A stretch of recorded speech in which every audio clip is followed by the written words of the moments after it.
The Welsh Government will benefit from an additional £3.8 billion of funding this year, plus a further £270 million to support the response to COVID, Mr. Speaker. We now come to the Leader of the Opposition, Keir Starmer. Thank you, Mr. Speaker. And can I join with the comments about Jack Dromey? We will, I think, be doing tributes in due course in relation to Jack. Well, there we have it. After months of deceit and deception, the pathetic spectacle of a man who's run out of road. His defence that he didn't realise he was at a party. It is so ridiculous that it's actually offensive to the British public. He's finally been forced to admit what everyone knew, that when the whole country was locked down, he was hosting boozy parties in Downing Street. Yes. Is he now going to do the decent thing and resign? Prime Minister. Well, Mr. Speaker, it is... Hancock went. I think somebody will be going for an early cup of tea as well. Can I just say, the question's been asked. I want to know the answer. Your constituents want to know the answer. I don't need any extra help either. So please, Prime Minister.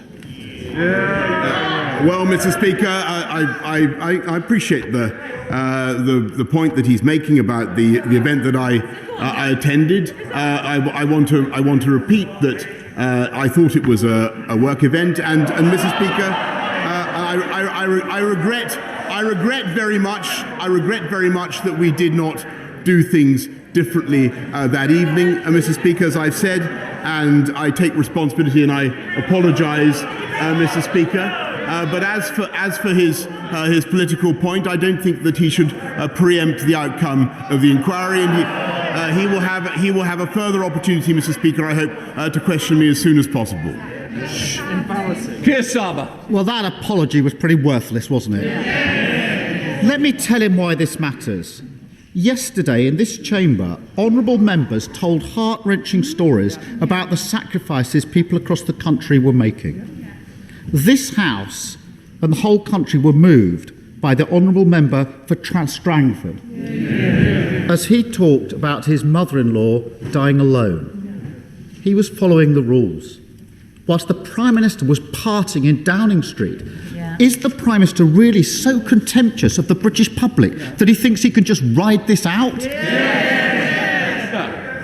Mr. Speaker, I heard the testimony of the honourable member opposite, and I